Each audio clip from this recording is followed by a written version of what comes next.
Chapter 1, The Shocking Truth. Opening scene, drone footage of Altiplano Prison, Mexico. SFX, distant echoes of prison bars clanging. Narrator, VO. On July 11, 2015, just weeks after being recaptured in a dramatic FBI sting, El Chapo Guzman tunneled out of one of the world's most impenetrable prisons. He escaped through a 1.5-kilometer tunnel beneath his cell, digging with spoons and shovels made from prison laundry carts. But what happened next would shock even his closest allies. Cut to black and white photos of young Joaquin Guzman in rural Sinaloa, 1960s. Narrator, VO. To understand this escape, we must rewind to the man who became El Chapo, the drug lord who built a $1 billion empire from absolute poverty. Born in 1948 to a farmer in Culiacan, Sinaloa, Joaquin Guzman grew up in a shack with no electricity or running water. His father, Juan Guzman, was a poor laborer who died of tuberculosis when Joaquin was just 13. Scene, archival footage of 1970s Sinaloa, grainy video of young men loading trucks with sacks.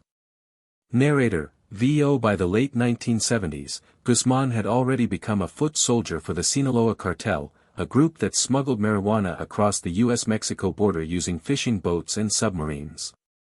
But his rise didn't come without bloodshed. In 1981, he was arrested for smuggling 26 tons of marijuana into Arizona, earning him the nickname El Chapo, short for El Cacondo, meaning the Fat One. Yet, this arrest would become a turning point. Cut to dramatic reenactment, Guzman being beaten by cartel enforcers in a warehouse. Narrator, VO. After his release from prison in 1982, El Chapo faced a brutal choice: join the rival Medellin cartel or be killed. He chose the Sinaloa cartel, led by Miguel Ángel Felix Gallardo, and began building alliances that would later make him the most feared drug lord on earth.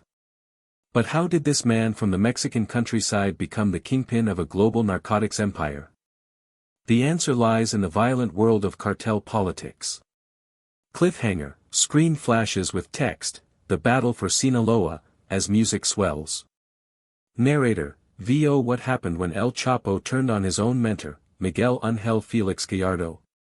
The answer will shock you. Chapter 2, Rise to Power.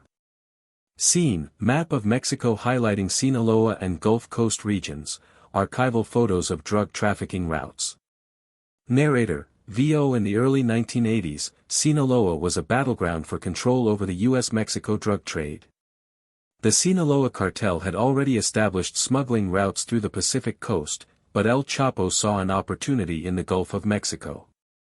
He partnered with the Arellano Felix brothers, Jorge and Rafael, who controlled trafficking from Tijuana. Together, they created a logistical network that spanned both coasts. Cut to archival footage, 1980s DEA agents raiding warehouses, audio of Guzman's voice on a smuggled tape. Narrator, VO. By the late 80s, El Chapo had expanded his operations into Colombia, where he forged ties with Pablo Escobar's Medellin cartel. But this alliance was short-lived. In 1989, Guzman and Escobar clashed over smuggling routes, leading to a brutal turf war that killed thousands in Mexico and Colombia. Scene, reenactment of the 1989 assassination of cartel rival Amado Carrillo Fuentes. Narrator, VO. The violence escalated when El Chapo ordered the murder of Miguel Ángel Felix Gallardo, his former boss, in 1989. Gallardo was killed by a bullet to the forehead during a confrontation with Guzman's men, an act that cemented El Chapo's reputation as the most ruthless drug lord in history. Cut to archival footage, U.S. congressional hearings on drug trafficking, audio of FBI agents discussing El Chapo. Narrator, VO. By 1993, El Chapo had established himself as the undisputed kingpin of the Sinaloa cartel. His empire stretched from Mexico to Colombia and into the United States, where he controlled over 80% of the cocaine trade. But his power wasn't just built on violence, it was also fueled by a genius for logistics. He pioneered the use of submarines, tunnels, and even airships to smuggle drugs. Cliffhanger, screen flashes with text, the billion-dollar empire, as music swells. Narrator, VO How did El Chapo turn his cartel into a $1 billion a year operation? The answer lies in the world of super-rich drug lords and their secret vaults. Chapter 3, The Empire. Scene, aerial footage of luxury villas in Sinaloa, Mexico, montage of Guzman's private jet and yachts. Narrator, VO At the height of his power, El Chapo lived like a king. He owned palatial estates in Mazatlan, Sinaloa, with gold-plated bathrooms, private movie theaters, and rooms filled with priceless art. One villa alone was worth $30 million, paid for by a single shipment of 5 tons of cocaine that netted him over $100 million. Cut to archival photos, Guzman at a lavish party with cartel members, footage of his personal helicopter. Narrator, VO But El Chapo's wealth wasn't just about luxury. He invested in real estate, casinos, and even a private army known as the Cazadores. These mercenaries were trained by U.S. military contractors and used to eliminate rivals. In 1997, they executed 20 enemies of the Sinaloa cartel in a single night, a massacre that terrified even the most hardened criminals. Scene, dramatic reenactment of the 1980s Medellin cartel massacre, audio of gunfire and screams.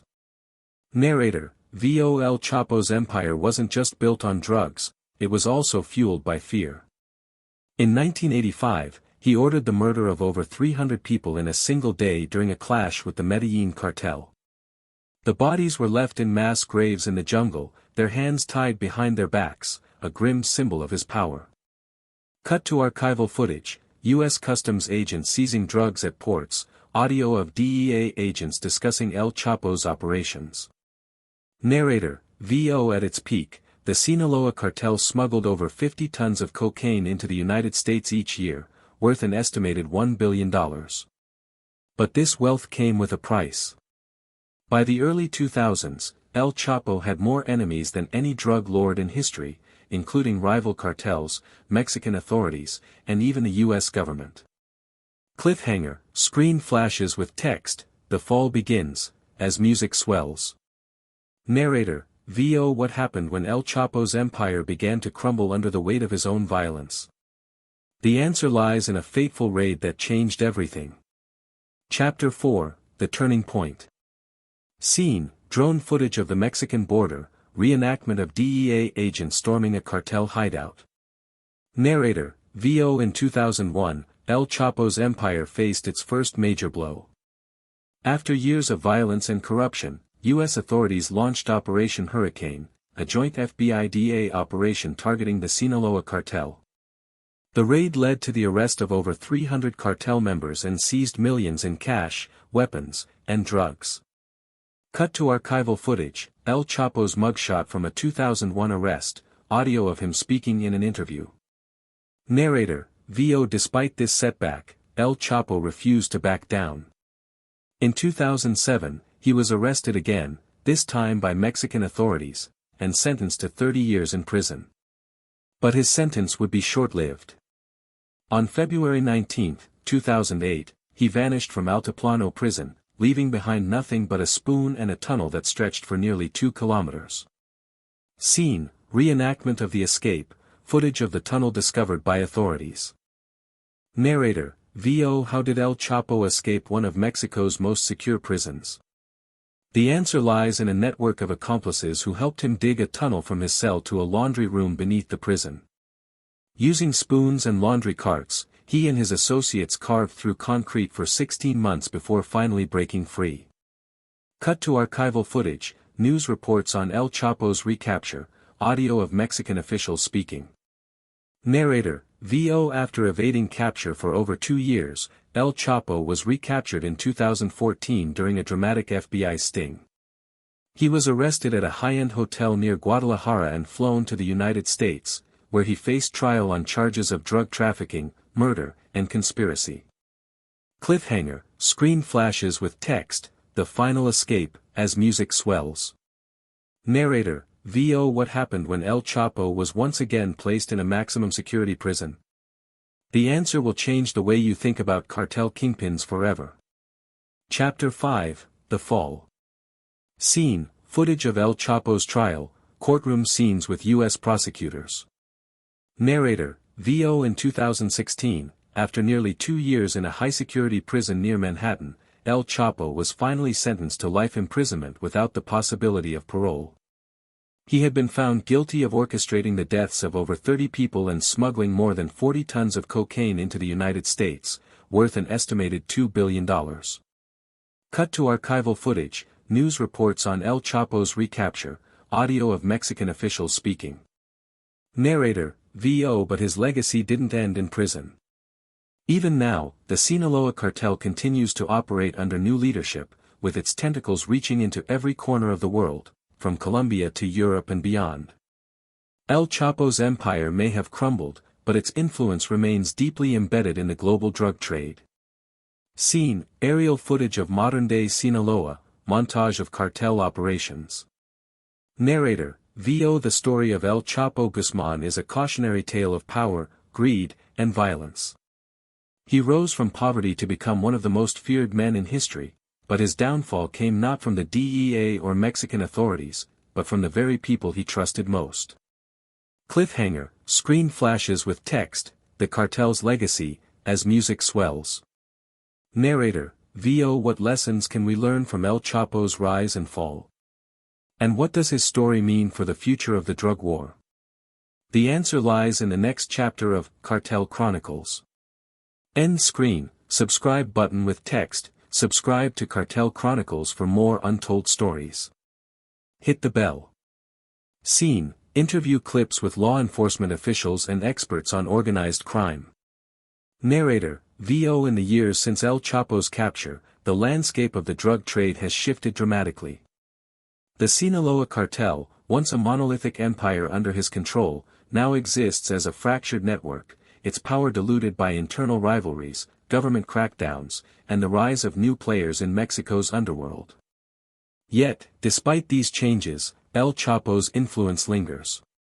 His methods, his strategies, even his mythos have become blueprints for a generation of cartel bosses who see him not as a cautionary tale but as a symbol of what can be achieved through ruthlessness and ambition. Montage, news clips of cartel violence in recent years, footage of U.S.-Mexico border checkpoints. Narrator, VO. The war on drugs has evolved, but it remains as brutal and complex as ever. El Chapo's story is a mirror held up to the contradictions of this conflict, how a man who rose from poverty through sheer force of will could become both a victim and a perpetrator of systemic violence. His capture was hailed as a triumph by governments on both sides of the border, yet it also exposed the limits of law enforcement in dismantling organizations that are as much economic powerhouses as they are criminal enterprises. Scene, archival footage of El Chapo's trial, courtroom scenes. Narrator, VO. His trials, first in Mexico, then in the United States, were spectacles that drew global attention. They were not just legal battles but cultural events, a reckoning with a man who had become more than a criminal. He was an icon, a folk hero to some, a villain to others. Yet even as he faced justice, questions lingered about the true cost of his reign. How many lives were shattered in his pursuit of power? How many communities were left in ruins by the violence that followed? Scene, footage of Mexican cities, interviews with civilians affected by cartel wars. Narrator, VO. For the people of Sinaloa and beyond, El Chapo's legacy is a double-edged sword.